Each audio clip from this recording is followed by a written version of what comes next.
আজি এটা নতুন ভিডিঅ'লৈ আপোনালোক সকলোকে স্বাগতম জনাইছোঁ। আজিৰ ভিডিঅ'টোত এখন পঢ়ি ভাল লগা কিতাপৰ বিষয়ে ক'ম বুলি ভাবিছোঁ। ভিডিঅ'টোৰ থাম্বনেইল আৰু টাইটেল দেখি গম পাইছে, হয় আজি ৰঞ্জু হাজৰিকা ছাৰৰ অন্ধকাৰৰ পহেলিকা কিতাপখনৰ বিষয়ে এই ভিডিঅ'টোত উল্লেখ কৰিম। আহক তেনেহ'লে পলম নকৰি ভিডিঅ'টো আৰম্ভ কৰোঁ। এটা অন্ধকাৰ নিশাত এটা ছায়ামূৰ্তি আলিবাটৰ ওপৰেদি আগুৱাই গৈ থকাৰ কথাৰেই কিতাপখনৰ প্ৰথম পৃষ্ঠাটোৰ আৰম্ভণি হৈছে।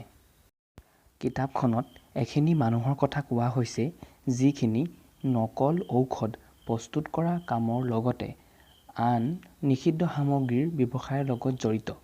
কিতাপখনত আৰু উল্লেখ আছে যে CIO নামৰ এটা সংস্থাৰ কথা, যি সংস্থাটোৱে এই নিষিদ্ধ কাৰ্যৰ লগত জড়িত দলটোক ধৰিব বিচাৰিছিল। এই অপৰাধমূলক কাৰ্যৰ লগত জড়িত দলটোৰ লগত বহুকেইজন ব্যক্তি জড়িত আছিল। তাৰে এজন হৈছে দিনেশ সিং, যিয়ে নকল ঔষধ সৰবৰাহ কৰে। দলটোৰ লগত জড়িত আৰু এগৰাকী যুৱতী হৈছে আয়েশা চুলতানা। বাকী কিছু লোকৰ নাম আপোনালোকে কিতাপখন পঢ়িলে গম পাব। তেনেদৰে CIO দলটোৰ সদস্য ক্ৰমে শশাংক বৈশ্য, যিজন CIO দলটোৰ লগত জড়িত হোৱাৰ আগতে এটা অপৰাধমূলক কাৰ্যৰ লগত জড়িত দলৰ লগত আছিল। CIOৰ আন সদস্য হৈছে chief commissioner Siddharth Gohain, deputy commissioner Indranil Dutta আৰু কিছু লোক। কিতাপখন আৰম্ভণিৰ পৰা শেষলৈকে পঢ়ি গ'লে গম পাব যে কেনেদৰে CIOৰ দলটোৱে এই অপৰাধমূলক কাৰ্যৰ লগত জড়িত দলটোক ধৰিবলৈ চেষ্টা কৰিছিল।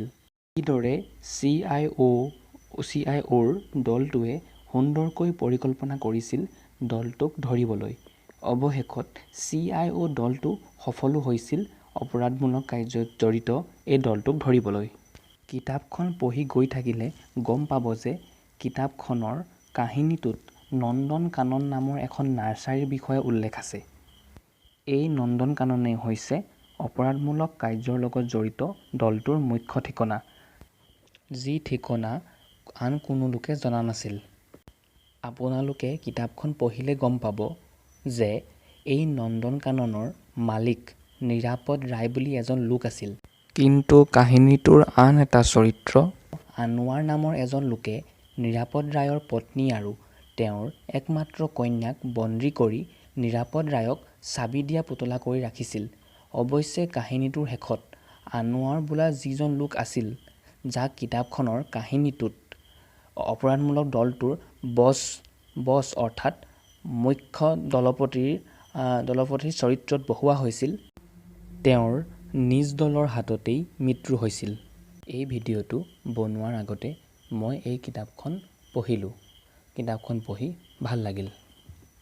যিসকলে কিতাপখন পঢ়িছে তেওঁলোকেতো নিশ্চয় জানে কিতাপখনৰ কাহিনীটো কেনেকুৱা, আৰু যিসকলে কিতাপখন এতিয়ালৈকে পঢ়া নাই আপোনালোকে কিতাপখন পঢ়িব বুলি মই আশা ৰাখিলোঁ।